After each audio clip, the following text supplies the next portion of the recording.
Any thumbs up? Yeah. Good morning. It is 9:32. Welcome to our Tuesday, March 2nd, 2021 Board of Medina County Commissioners meeting. Please stand for the pledge. I pledge allegiance to the flag of the United States of America and to the republic for which it stands, one nation, under God, indivisible, with liberty and justice for all.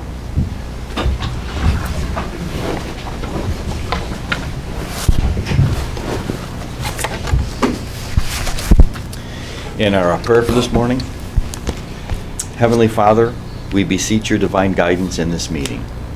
Keep us ever mindful of our obligation.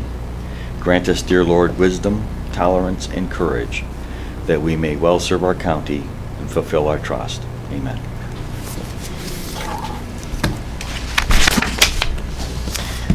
Could I have a motion to approve our minutes from their February 26th? So moved.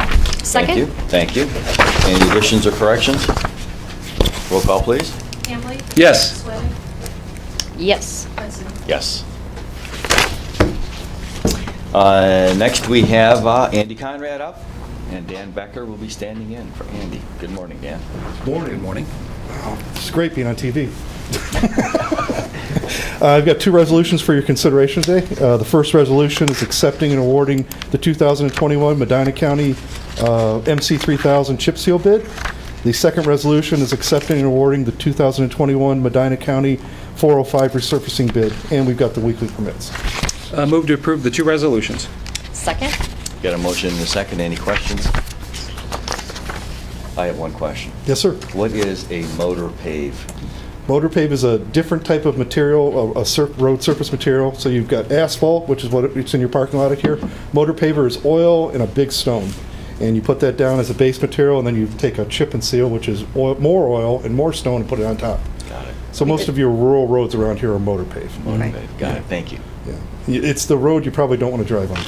You get the chips that come up. It's in very your car. coarse. It is. Yeah. It's very Coarse coarse. surface, right. But it holds up well, and it's much cheaper than asphalt. Got it. Thank you. Yes, sir. Roll call, please. Hambley? Yes. Sweattick? Yes. Hudson? Yes. Thank you. Dan. See you next week. Yes, have a good week.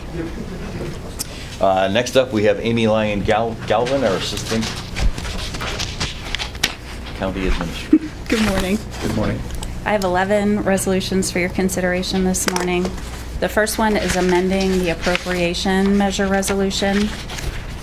The second is amending the 2021 appropriations resolution by transferring appropriations. The third are expenditure adjustments for various funds. The fourth is a revenue adjustment for various funds. The fifth resolution is cash transfers for various funds. The sixth resolution is authorizing a cash transfer for the Medina County Emergency Management Agency. The seventh resolution is declaring Medina County property as excess property. The eighth resolution is authorizing an agreement for the lease of farmland at the Medina County Home in Lafayette Township. That bid went to Morlock Farms for $91 per acre, equating to an annual rent of $2,620.80. That carries through December 31st of 2022. The ninth resolution is accepting an application for the use of a procurement card for the Medina County Job and Family Services. The 10th resolution is authorizing expenditures related to adult probation-sponsored meetings. And the 11th resolution are the claims for the week in the amount of $809,917.33. Thank you. Move to approve the 11 resolutions, but would note that I think there's a typo on the resolution involving the agreement, the lease of farmland. The text has $81 per acre rather than 91, so I'm presuming that the calculation is correct there. Thank you. So with that amendment, so approve the 11 resolutions. Second. Thank you, Steve. I Sure. actually wrote that one down. Okay. So, Do roll call. all of the departments that would like a procurement card now have them? As far as we've heard, JFS just last week amended their procurement card policy, which allowed us to then order the card for them. I do know that at least two of the other agencies are currently using their cards. but it's become rather streamlined with PNC, so if anybody else would choose to submit a request. Including elected departments. Correct. I think we're up to 21 departments now with procurement cards approved. Okay. Roll call, please. Hambley? Yes. Sweattick? Yes. Hudson? Yes. Thank you. Thank you, Amy. And next we have Holly Murin, our Human Resources Director. Good morning. Good morning, morning. Holly. On our personal changes resolution today, we have 1 promotion in sanitary, 5 increases, 1 in sanitary, 1 in animal shelter, and 3 in office for older adults, 1 leave of absence at Job and Family Services, and 1 resignation in sanitary. Move to approve the resolution? Second? Got a motion and a second. Any questions? Roll call, please. Yes. Sweattick? Yes. Hudson? Yes. Thank you. Thank you, Holly.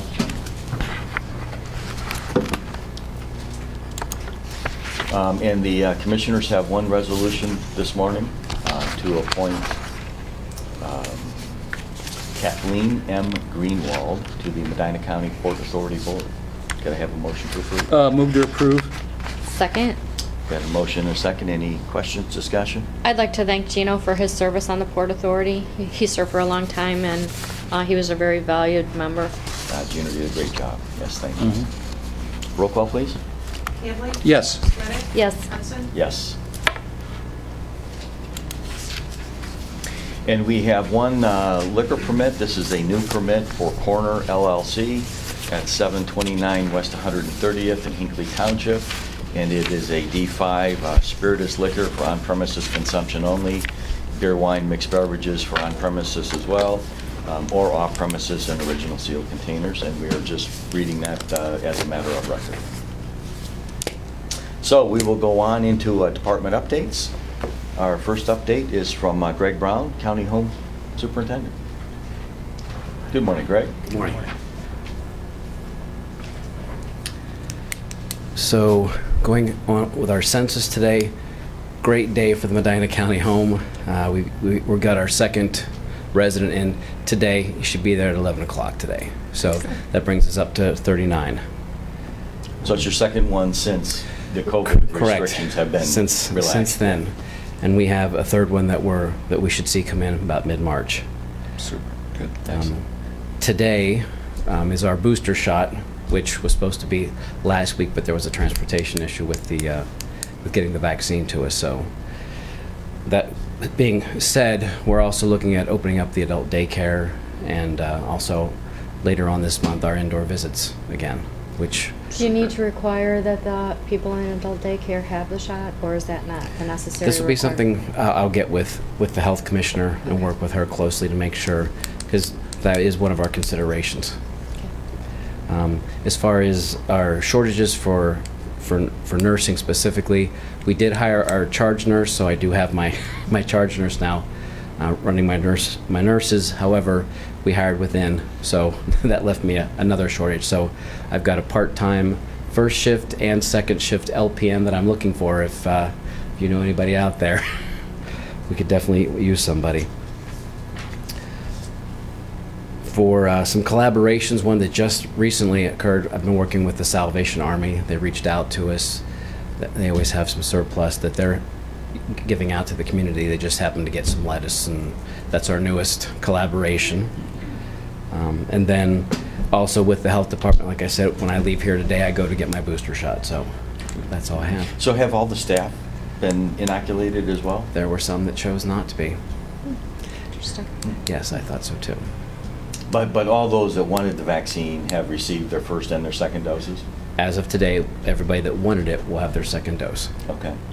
I do have a question. If a staff member does decide that they want it at some future date, are they able to get it, or do they have to wait until they're like age qualified? I'm working with Chris at the health department to see. Here again, I had several that didn't, so Right. I'm trying to collect them together to get that enough for the one vial, which I believe is 5. Okay. all right. So once I get my 5, then they'll be able to do that 'Cause for I was us. told by a doctor, a staff member at the Cleveland Clinic, that that's one of the problems they had. If they didn't take it that round, they are not qualified, even if they, like even new employees. If they didn't make part of it, they can only, as they come in as age qualified. Once you kind of, you miss that window, there's so many that are behind that they're not, I guess, by policy. But that may be a cleaning clinic, or I don't know whether it's a state guideline or not, but that's why I was asking if, because right now we've got the J&J one coming in, that just one, I know many people are waiting for that rather than the two. And so that's, I guess that was my reason for asking, if don't there's know any that one. hang up there. Okay. You know, Steve, that's an excellent question. My understanding is that once you qualified, and that you could get it later. Because, I mean, even once you age Yeah. qualify, you know, they started at 80, 75, and so forth. Krista mentioned yesterday that Medina County is at, I think, about 72% on the 80-plus Right. group. Yep. But yet they're still vaccinating people Right. down in Yeah. those lower levels that haven't gotten it yet. So it's a good Look, question. This is what a doctor at the Cleveland Yeah. Clinic told me, Right. because they had actually new employees come in, couldn't get it because they had missed that window. And until they were age qualified, they couldn't They get were it. not You know, and I really. thought that was, he thought it was very odd, and I Yeah. thought so too. Yeah. Something we may want to follow up on Yeah. with Krista. So, All right. all right, very good. All right, thank you so much. Thank you, Thanks, Greg, Greg. appreciate it. And next up, we have Denise Testa from our Planning Services area.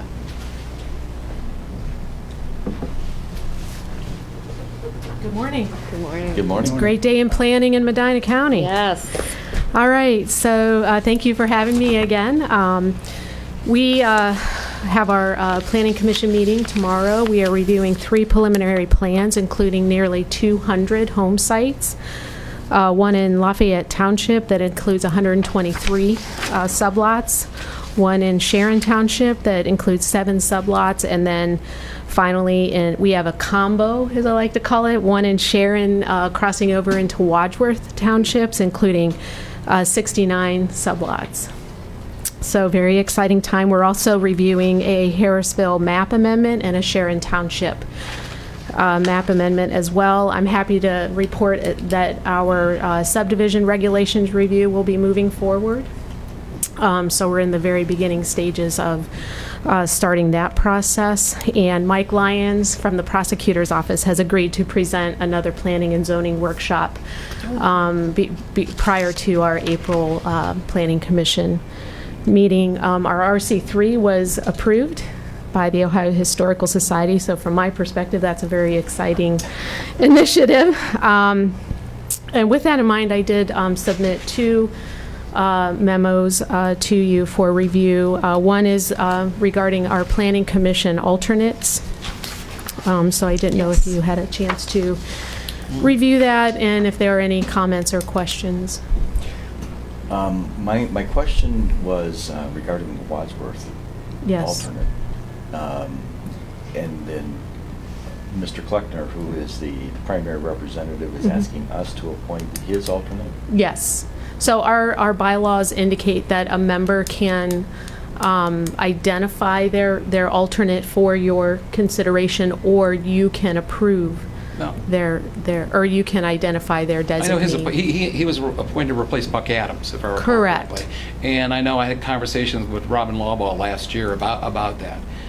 Now, David Williams was still interested in serving, and I know he served as Pat's alternate, but it would kind of, and I know Robin was hoping that David could then get back. I think get back Dave would in. be a great choice if you Yeah, want it. I'm Okay. okay with that as long Be- as the city is on. Well, yeah, exactly. Yeah, Well, right. Till Robin- we verify with Robin Lawbaugh, the mayor, then that helps Yeah. complete the circle. Okay, yeah. Dave Yeah. was a valued member Oh, of that agreed. Sure. commission, so if he wants it, I think he would be a great choice. Sure. Okay. Sure. Would you like me to reach out to him? If there? you would, That'd be please. great. Yeah, just Absolutely. and obviously verify with the mayor that that's, Okay. Yeah. because really that's the mayor's appointment. Yeah. It seemed odd that they would come to us and ask us to appoint Yeah. somebody on the city's Okay. behalf. So that's, I'm glad you did that. Right. Thank Now, you. Yeah, sure. I will tell you that when we had the appointments for this year, that Dave did indicate he was not interested in becoming an alternate. Okay. Oh, okay. Well, So, all right. Why don't you Okay. chat with him but we can go Run back by to him. him. And if Yeah. he declines, then Okay. I That's would, fine. I guess I would ask The mayor. Denise, yeah, that you contact Okay. Mayor Lawbaugh and Yeah. ask her if I'm she fine with has that. Yes. Yeah. some recommendations for us. Okay. I mean, I think it would be better coming from the I city agree. of Wadsworth rather than us thrusting Yeah. it upon Okay. Agreed. the Agreed. city of I agree. Wadsworth. Yeah. So the second item is the reallocation of the CDBG monies. The Brunswick Hills demolition project will not move forward. And I provided you with 3 options to consider. I think one of them is pretty low on the list, but I wanted to give you at least 3 options, so I don't know what you I don't know, I think kind of about liked this. option 2 for the people who didn't get anything originally. Yeah, I would like to help more entities, and option 2 allows us to help more entities. I agree. I presume that the reason these were not funded is because you just ran out of money. Yes. These were all qualified projects? Yeah. Yes, so as I Okay. looked at the 5 projects, the Randall, Sherry, and Rose Roads, Brunswick indicated that the Lincoln Jefferson Road repair was more important to them. So the Gloria Glens, the reason that was not funded is because the architect indicated that the ROI on putting money into the community center may not be worth it. The Lodi-Harrisville Historical Society, on an anecdotal basis, I believe they're only open 1 day a week to the public, so that was the reason. And the York Township, the section was not large enough to make an impact to the community, so that's why that one was not. And then the Lodi Splash Pad, they actually withdrew their application because they thought not enough money was available, but I did include that project on the list. Would this money make these projects happen, or because most of them are more than what we would give, would, you know? Right. The only one that would become under budget would be the Lodi Historical Society, Lodi-Harrisville Historical Society project. All of the remaining projects would require community leveraged funds that perhaps they have not budgeted for, but they have not been approached. This is the first time that this is being discussed. So I wanted to come to you first. So we don't really know whether any of these are active projects. They are not active projects because they were not accepted by CDBG. Well, I mean from us. In other words, Oh, whether they correct. went and proceeded and whether they still require funding, whether to find other source. I think the Lodi Splash Pad, they went actually after block grant, or excuse me, a capital grant from the Oh, state. okay. I'm sorry, we had a long list. I'm trying to remember whether they got Right. any money at all for this, but so that we probably would need to circle back and see if, you know, where they're at in those projects. But I agree guess with you. before- Let's look. Right, Yeah. I guess before I we agree. made a final decision on option 2, we have to make sure which one of these entities Right. still want to participate. It Right. has the Yeah. funds to go Right. forward with it. Right. Okay. Would you like me to contact the That would be- applicants and Sure. see if there is an interest, and then we can circle back? Yep. That'd be great. How's That would be great. I think Yep. that's fair. Yep. And do you, if option 2 does not work out, do you have a second option that you would prefer out of the 3? Option 1. Okay. I think is Yeah, better that than would be- 3. Yeah, Yeah. I would generally would- agree. Yeah. Yeah, I would Okay. generally agree with that. Yeah, 2 if it doesn't work out for any of those projects. Right. Okay. Okay. Good deal. Thank you so Thank you. All right, much. thank you, Denise. And next up, we have Jocelyn Stefanson, our Chief Public Defender.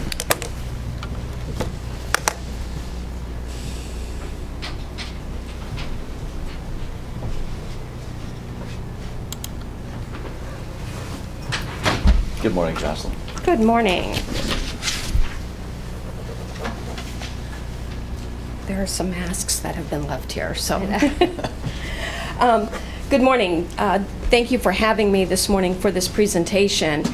Before I get into the office statistics, there are a few things I would like to address with the Board of County Commissioners. I was not invited, nor was anyone from my office invited to the January sessions where you considered my office. So I just want to touch base on a few things related to the office and what I consider to still be a cost savings to the members of this community.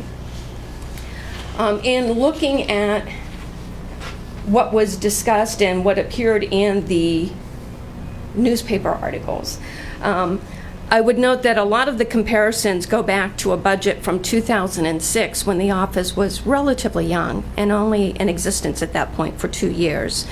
At that time, the office was only operating in the municipal courts. It had not yet expanded to juvenile court. It had not yet expanded to common pleas court or to appellate court. So you had a very different office, and you had a very small size in terms of the employees of that office, maybe 2 attorneys and clerical staff.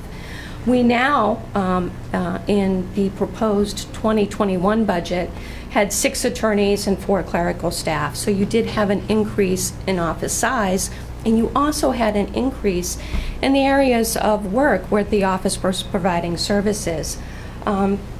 Second, I would also note that I don't believe the analysis for cost savings clearly identifies what the current cost for appointed counsel would be. In looking at the numbers from 2019, that's when appointed counsel rates were still $40 in court, or out of court $50 in court. This commission in August of 2020 increased the hourly rate for appointed counsel, and that hourly rate is now $60, and that is a flat rate, whether you're in court or whether you're out of court. And so what I have done is prepared for you cost analysis based on those current rates. I went back to the State Public Defender's Office website and used their 2019 statistical data to see what they had listed as the average cost for appointed counsel to handle a particular type of case. And those cases would be identified as misdemeanors, juvenile, felony, and appellate. Based on an average of that 40-50 combination, you have a $45 per hour rate that was being paid to the attorneys who were being appointed to represent indigent defense. If you then divide the average cost by that hourly rate, you come up with the number of hours it takes to handle a case. So for example, misdemeanor cases were averaging 5.75 hours. Juvenile cases were averaging 8.67 hours of work. Felony cases 13.08, and appellate work 14.96. If you take that hourly rate times the new, or those number of hours, times the new hourly rate, then you're going to get an increased cost.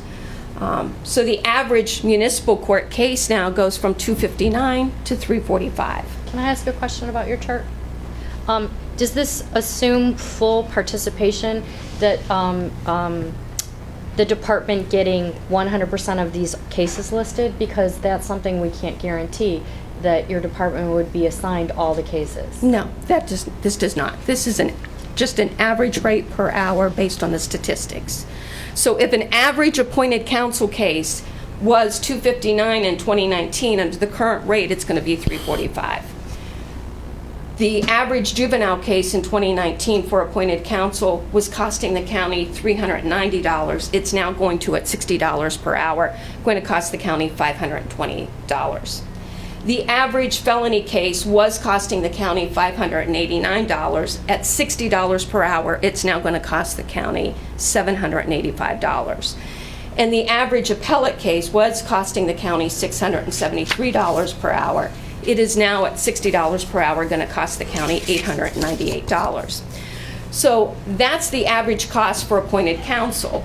Under your proposal, not only do the flat rates for appointed counsel increase, but if my office is gone, you now have all of the cases that my office currently handles that are going to be paid to private attorneys at this rate. So when you go back and you look at the statistics for the 2019 caseloads, and again, we're using 2019 because the 2020 stats aren't really credible based on COVID and changes and things of that nature. So if you're looking at that, in 2019, my office between Medina Municipal Court and the Wadsworth Municipal Court handled 957 misdemeanor cases. Those 957 cases now have to be reassigned to a private attorney, and it's going to charge you, on average, $345 per hour. And that's where we get the $330,165. Does your chart assume facilities and all the cost involving in having a department? My chart does not include the facilities, but here's the thing. If you look at my budget, which would have included the facilities, and you look at the spreadsheets over the costs that have been appropriated for the facility use, This county has only appropriated the cost of my office space as $18,000 on an annual basis. So that $18,000 is not extremely high. If you look at going through the continued analysis of these cases, if you take the 1,921 cases that my office handled in 2019, the cost for appointed counsel to handle that is going to increase to $961,626. And you have to add to that what you were already spending in private attorney cases. So your combined figure now is going to be a cost that shifts your actual expenditures well over $2 million. And in looking at that comparison, if you utilize the number that was quoted by your county administrator, not the number I proposed in my budget for 2021, but the number he quotes as $828,359, you're still experiencing a cost savings with my office. Now, I don't know where that $828,000 comes into play, because when I proposed my budget for 2021, I included in that a request for a part-time investigator, which of course has not been funded. And at that time, my budget proposal was $605,000. So based on the analysis of using a 2006 statistic and not factoring into consideration what the current hourly rates are, I truly believe that you have not been given adequate information to make a true cost savings analysis before making your decision. But the chart does have some assumptions in your numbers. Your numbers are not absolute. You are putting some assumptions in here, correct? No, I don't believe that I am. I'm using the office statistics from 2019, which show the actual number of cases that we had in 2019. And if you're referencing or alluding to the shortage in cases from Medina Municipal Court, that already happened in 2019. In 2019, we had about 397 cases from Medina Municipal Court, and the remaining balance was from the Wadsworth Court. So that factor, or that number, does take into consideration the already reduced caseload that we were experiencing. I would remind the commissioners as well that the cost of indigent defense is something, as under the current state of the law, that is the responsibility of the county, and that you are then afforded reimbursement funds from the state to assist you in providing that service. Currently, that reimbursement rate is 80% based on a February 5th memo this year. It was 70% when I proposed my budget in 2021. So why then do we have an analysis that says my office is no longer cost efficient for the county?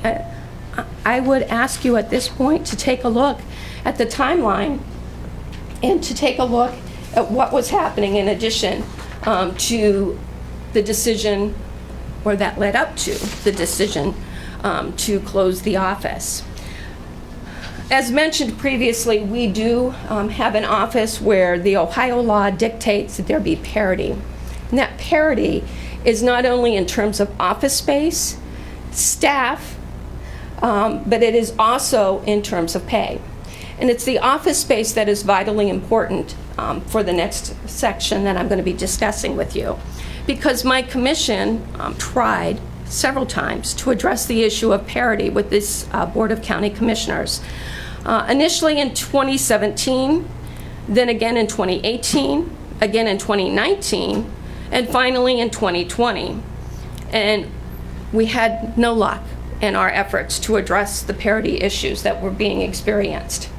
In fact, in 2019, the state public defender appeared with me at my budget hearing to address the issues of pay parity, office space parity, and staff parity. And during that budget hearing, Elizabeth Miller, who is the assistant director for the State Public Defender's Office, told you at that time that the office space currently utilized by the Public Defender's Office was unacceptable. Despite having the ability to garner reimbursement for any improvements in my office. No improvements were made. After the years of inaction, my commission and I, in November, discussed the possibility of taking this to the State Public Defender's Office. During that November meeting of the Medina County Public Defender Commission, your county administrator appeared and he acknowledged that the office space currently provided to my staff and myself is substandard. That is noted in the minutes from the November meeting. On December 11th of 2020, the State Public Defender met with its commission members. They invited your county administrator, Mr. Miller. Commissioner Swedick was present for that presentation as well. And it was during that meeting on December 11th that they addressed the unanswered concerns of the Medina County Public Defender Commission with respect to office space parity and other parity issues. During that December 11th meeting, a subcommittee was formed by the State Public Defender's Office to address the issues of noncompliance. That subcommittee was due to meet the afternoon of January 12th, 2021.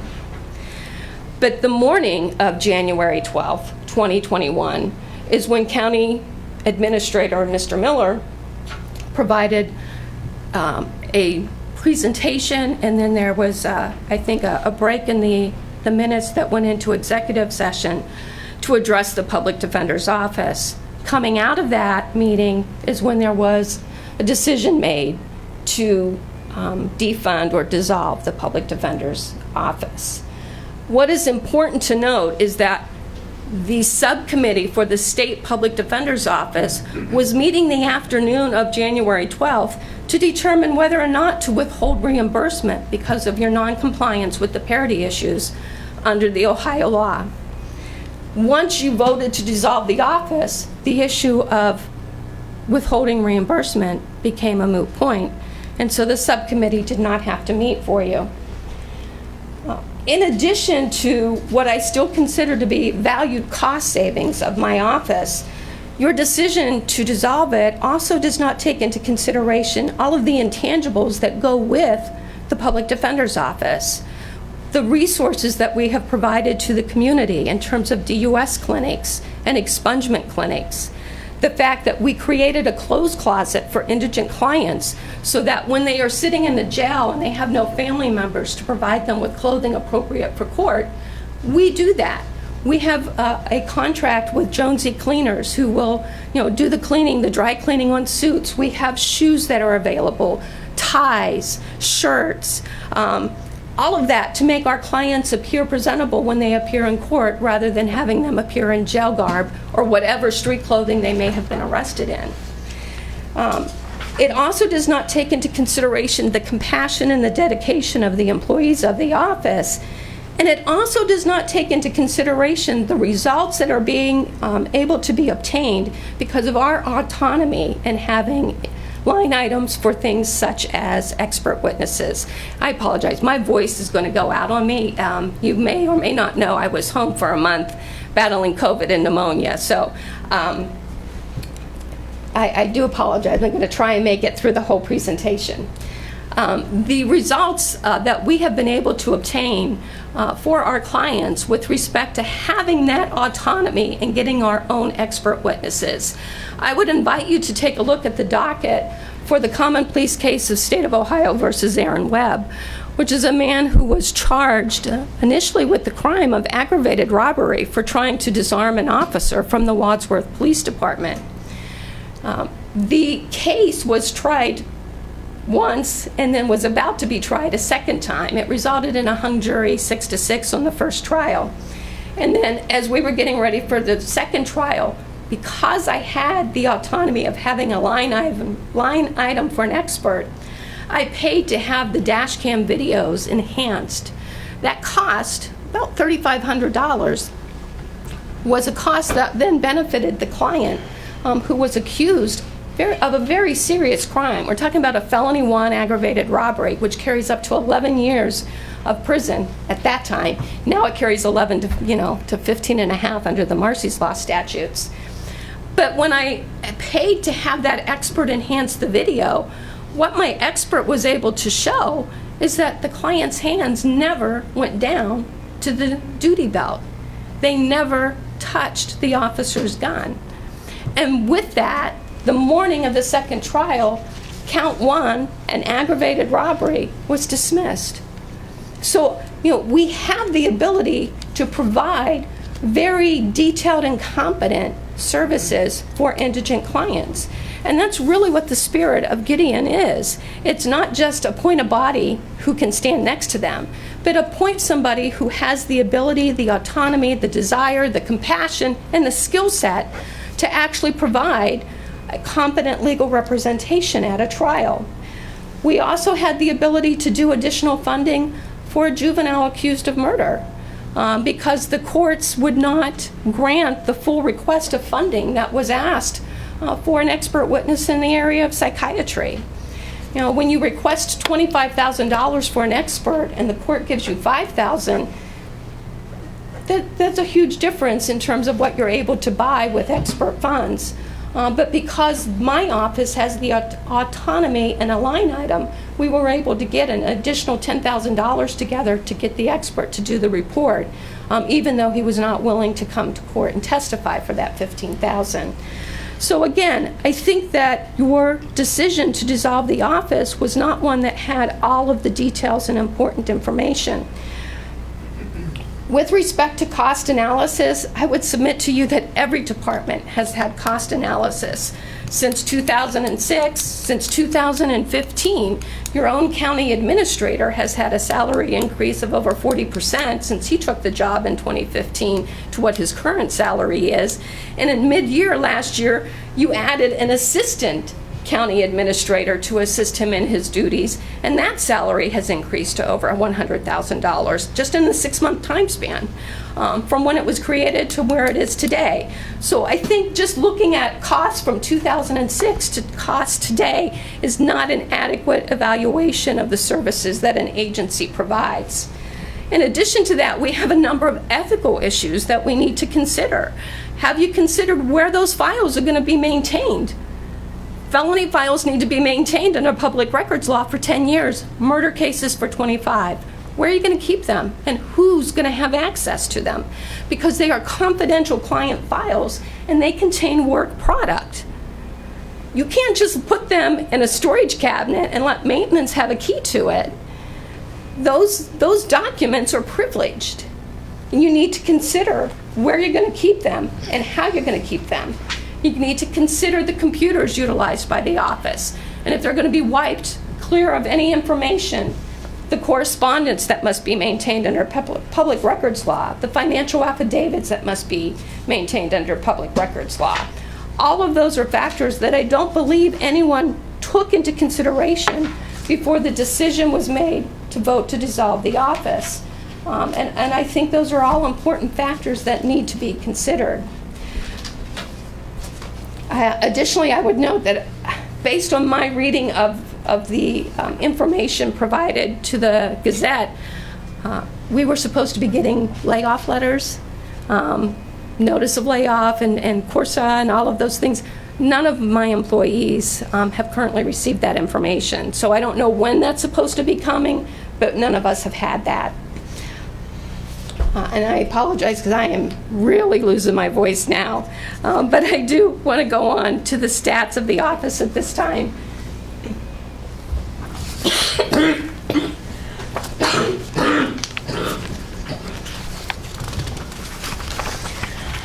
In looking at the office statistics, we have included for your consideration today the last quarter or the last 4 months.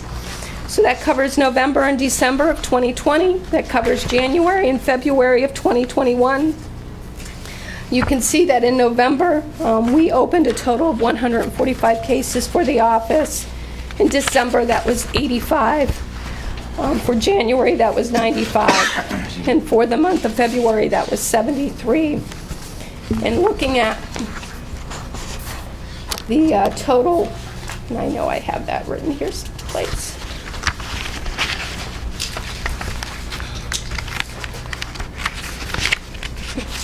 giving you an overall view from the 2020 stats.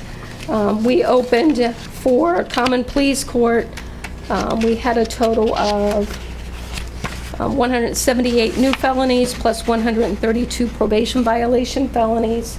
Juvenile was a total of 377. Medina Municipal Court was a total of 332. And the Wadsworth Municipal Court was 438. Again, in light of the COVID restrictions, those numbers are going to be down for everybody, which is why the state public defender's website says, you know, don't use 2020 stats. They're not reliable. They're not consistent. But I did want to make sure that you knew what the totals were for the end of the year. Thank you so much for your time. Thank you, Jocelyn. Scott, did you want to say? Thanks for your comments. Yes, Scott. Yeah, go ahead, Scott. So, I don't think anyone would deny that if the Public Defender's Office was fully utilized, that there would be a savings. The problem is that, you know, and let's say take Medina Muni Court. In 2018, the total cost of assigned counsel was $11,528. In 2019, that jumped to $121,000.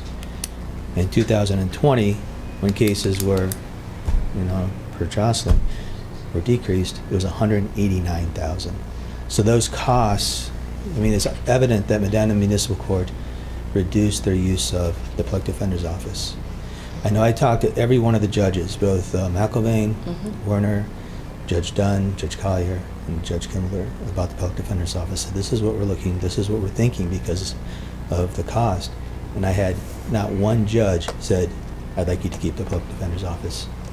In addition, you know, let's go back to 2014, the cost of the Public Defender's Office was $474,000. And there was something there. In 2015 was $437,000. In 2021, with the budget that was approved, or would have been approved with Johnson's increase and everything, but I think it didn't include the investigator. It didn't include the cost of living increase above the 2.5%. You were at $798,000. It almost doubled since 2014. So, and also when we did this, when we got some information from some other counties. You know, I sent an email out to the different county administrators and asked them about the Public Defender's Office. And for Medina, and this was in 2000, and I think this is 2019, we're looking at 1,881 cases. The population of 172. In Erie County, they had a population of 77,000. They had a staff of 9, so they had, you know, the same as us. They had 2,900 cases, 2,900 plus cases is what I was told. Greene County, which is 161,000 county population, this is as of the last census. They had 10 staff, so they had one more person than what we had, and they had 3,700 cases. So, and it's 3,700 plus. So you can see that the 800 cases that are showing here, that is significantly less than what other counties have used the Public Defender for. So I think, you know, one of the issues that we've had, and we've had it for quite a while, is that the Public Defender's Office has not been used. That for some reason, the judges prefer to use outside counsel. And it's their discretion. So I know what Jocelyn is saying, but if you can't get the judges to use the Public Defender's Office, now we're paying for Public Defender's Office, whose budget has doubled, and we're paying for the outside counsel. So we're really paying, you know, twice in a way. You know, no doubt that if Medina Municipal Court was utilizing the full capacity and we had other judges utilizing the Public Defender's Office, there would be a cost savings there. But based on you know, the numbers and kind of the trend in the usage of the Public Defender's Office, I just don't see it. I'd also like to add, the assistant administrator position coincided with the elimination of the director of finance position. So that was not an additional position. It was changing the job description of one position and moving it over to a newly created position. So it wasn't an additional body or salary. We had eliminated a director position. I would also add that, in my opinion, the Public Defender's Office is a obligation of the state of Ohio. And the state of Ohio, I understand what the statutes say. The legislature, no offense, Steve, has. I used to work there.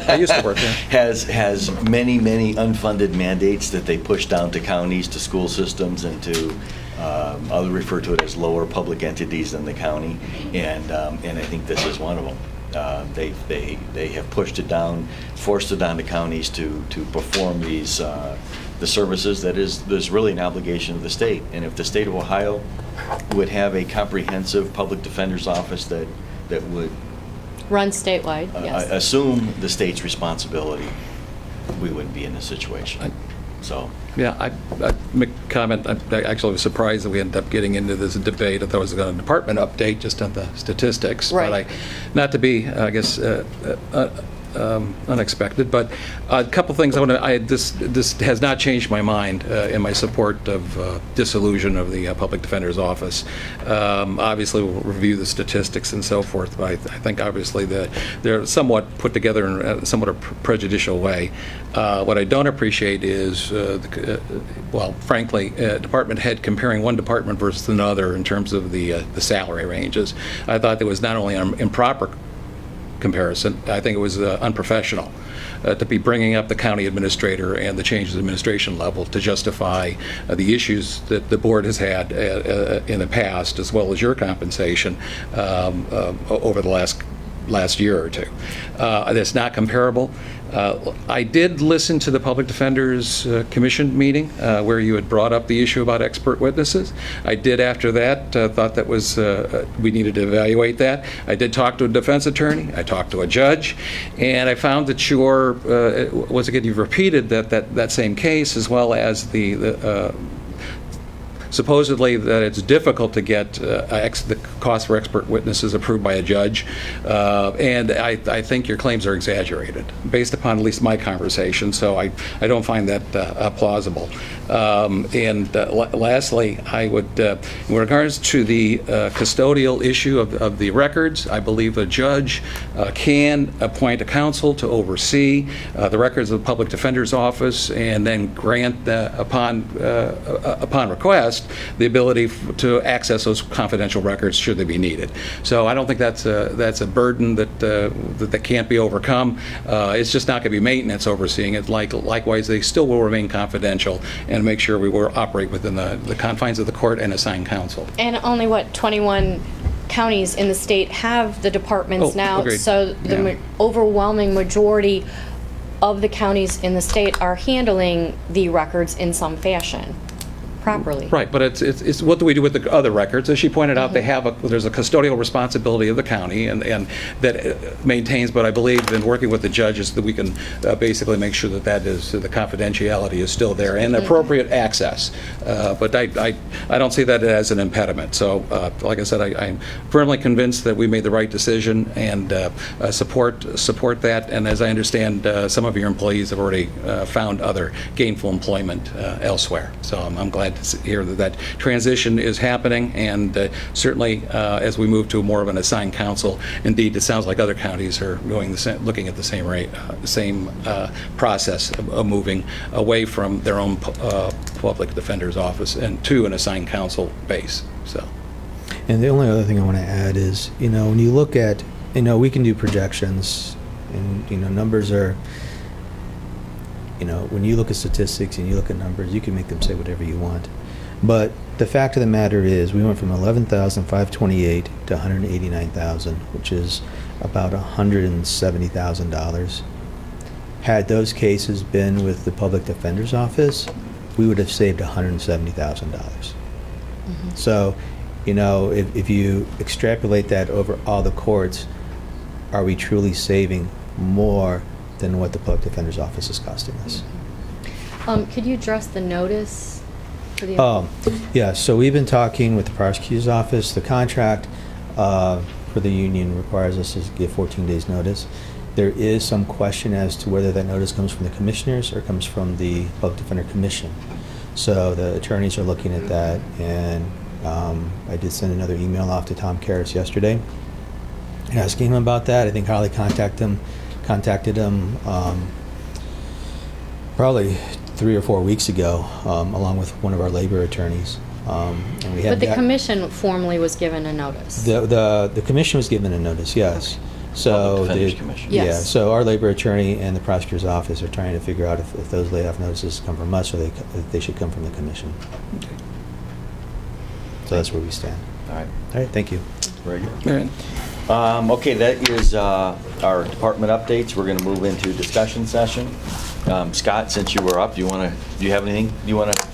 I do not. Okay.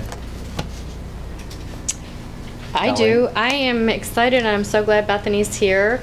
I'm so excited to announce that construction has actually begun on our fiber to the home projects. Super. We're beginning in Seville and Westfield areas, which, I believe that as soon as Seville and Westfield are completed, then the project starts to begin to head north. But eventually, the goal is 50,000 homes in our community, fiber to the home, capabilities for choice, capabilities to go out into the marketplace and make choices for your fiber, internet needs, cable needs, I shouldn't say cable, TV needs. So it's very exciting. You know, last year, we were hoping to begin a year ago. Obviously, many things got put on hold in this world, so I'm very, very excited that this week that construction has officially begun. Bethany, you want to come up and say anything, or? No, I think Colleen said it very well. Yeah, no, it's a very exciting thing It for our is. residents, and it's the wave of the future. You know, smart homes and choice and reliability. So it's an exciting project for our community. Indeed it is. Yeah, I had two, actually, a lot of things I keep bringing up is what's going on at the state level, but they're busy down there, so. But there is one bill that I ask for your support of House Bill 71. That's Representative Plummer and Representative Hicks Hudson. This involves exempting certain housing from property taxation. Now, this is for charitable organizations that provide housing for individuals diagnosed with mental illness and substance abuse disorders. There was a Ohio Board of Tax Appeals made a ruling back in May of 2020 that reversed basically decades of a precedent of granting them a tax exemption. The General Assembly had already authorized a similar exemption for individuals with developmental disabilities. They would still be tax exempt, such as the Medina Creative Housing or agencies like that. But apparently the Board of Tax Appeals decided that, well, the code has some specific provisions, and those charitable organizations that provide, we'll just say, permanent supportive housing that are involving mental illness or substance abuse are going to be taxable. In which case, as we come into a tax season and appraisals, many of the auditors taking that can come around and start taxing them, and of course they'll be appealed, and so this bill is to reverse that, basically, So to make this sure. could affect things like Kathy's house. Oh, yeah, exactly. Oh, yeah, or anything that's owned by a nonprofit organization. We also have, what's the other housing over there, the recovery housing, likewise could be affected. So we have a letter of support. It is working its way through Ways and Means, and obviously I think there's a number of the mental health associations and so forth that are supporting it. And then obviously, I think this is something we can jump in and hopefully get your support. We can let them know that we certainly believe that if they are no longer tax exempt, they're going to have to pay the taxes, in which case that'll come out of somewhere. As we know, charitable donations are down, costs are up, And so these nonprofits are going to be pressed to either, and the residents that would provide less housing.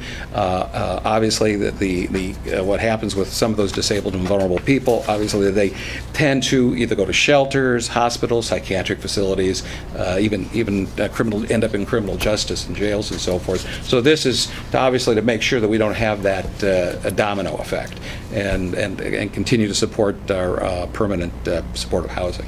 Well, and a lot of that housing is supported by state grants. Exactly. So in effect, you're taking state money and getting it back. So it doesn't make a lot of No, sense.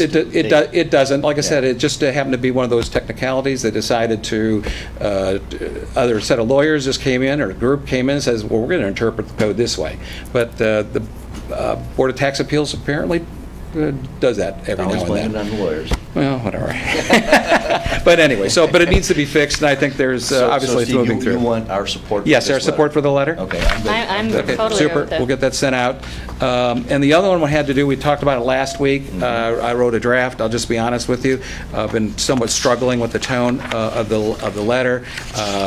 And I'll just share with you that the County Commission Association is mixed in terms of where they're at. They're interested party with some concerns, and in talking with the staff members, they're likely going to be patterned some of those concerns that they have raised with what we articulated in the letter. Bethany, did you see the draft letter? Are you okay with it?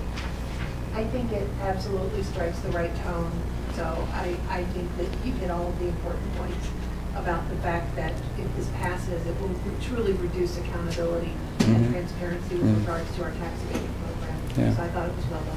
Yeah, well, thank you. Well, like we start using words like predatory and cannibalistic outcomes of local school budgets, I'd like that may those. be a little bit, but it is. I think it's accurate. It is. It's exactly what's going to happen. I focused in right then. I said, I like that. It's a delicate balance, but well, that's exactly what you're doing. You're going to be basically cannibalizing local property taxes for the schools, and that's what each of those incentives, each of those changes are directed at. So I think at this point they're doing proponent testimony today, I believe, in Ways and Means, and then next week there'll be interested party if they continue. It seems like the chair is very supportive of it, so it's likely going to have the additional hearings next week. I've already talked to, obviously, with Sharon Ray, Daryl Kick, and then had breakfast with Mark Romanchuk about the bill, so they're aware. I think I'll just say Senator Romanchuk is seeing what the House does with this one. There's not a comparable, a parallel bill working its way through that he's aware of. So at this point, we just focus on this one. But there does seem to be mixed support, and you were in on the call when we had with some of the counties that are I was in favor actually of this. surprised that Yeah. the level of mixed support. Yeah. I think some of the members wanted to be supportive of it, just basically get listed as proponents. And we were able to get interested party with concerns so that hopefully a number of these concerns will get addressed. I think staff and many of us are trying to have difficulty finding a middle ground or a compromise on because there's so much wrong with this legislation. So, but that's at least this is my opinion. Many feel the same way. So, Steve, you want to put this into a letter form? Yeah, we'll put the letter and send it form. out? I think. So I'm Yeah, good with that. Rhonda's already done that, Okay. and any other tweaking that you might think. Like I said, to be careful in how we. I met with Bethany oppose. yesterday. Did you want Okay. to speak on this? Well, I was just going to add that I do plan to attend the opponent hearings in Mhm. person, so Mhm. I'll be representing my own testimony, but I'll be happy to make sure to draw attention to your letter as well. Right, good. Yeah, we don't. Neither of our members are on Ways and Means. Neither Daryl Kick nor Sharon Ray.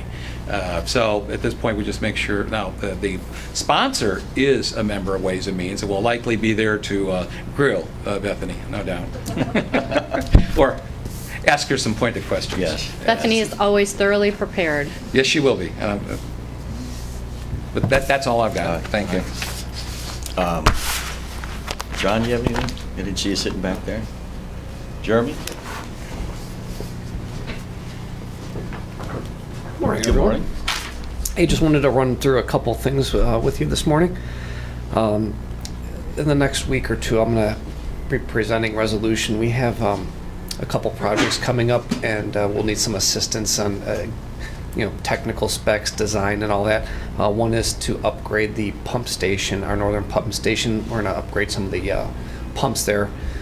So we were going to talk with Jones and Henry, contract with them to help with getting the design in there, the bidding of the project and all that.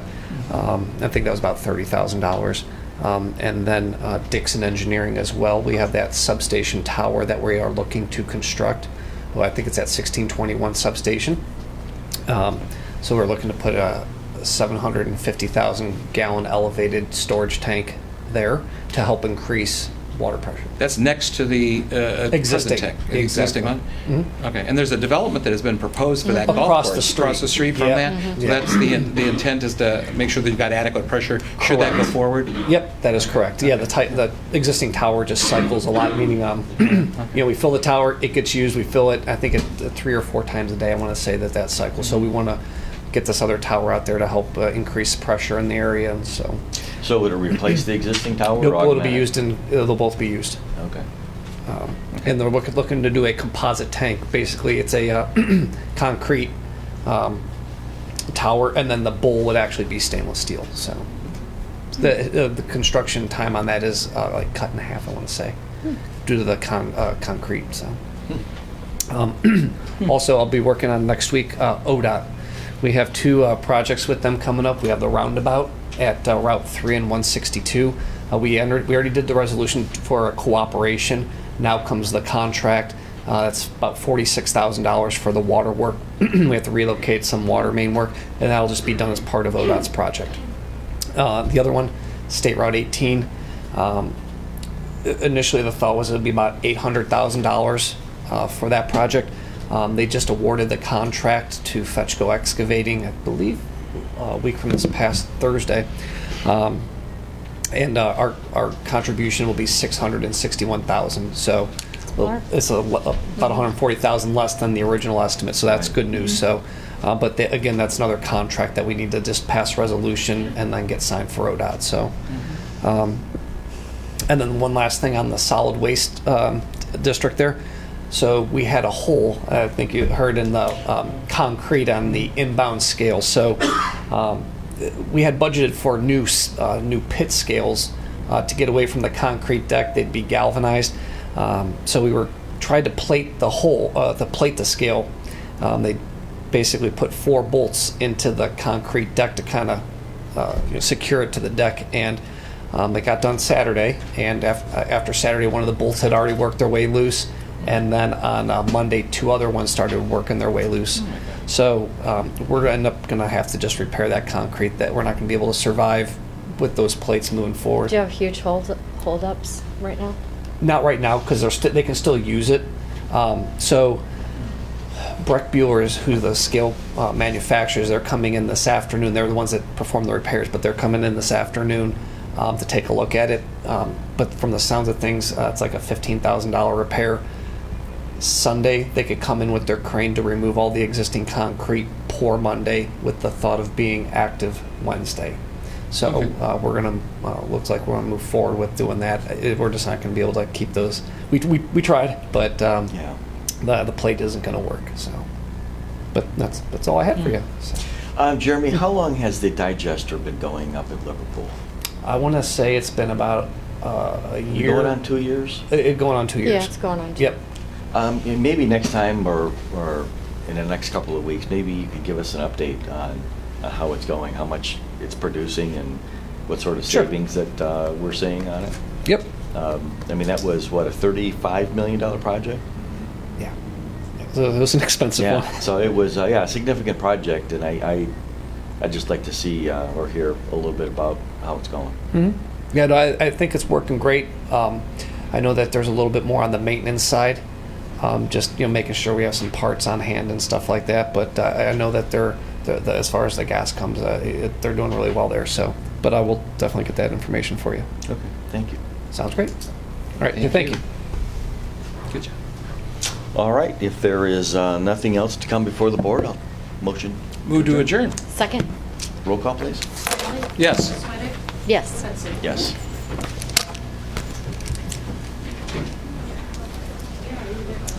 John?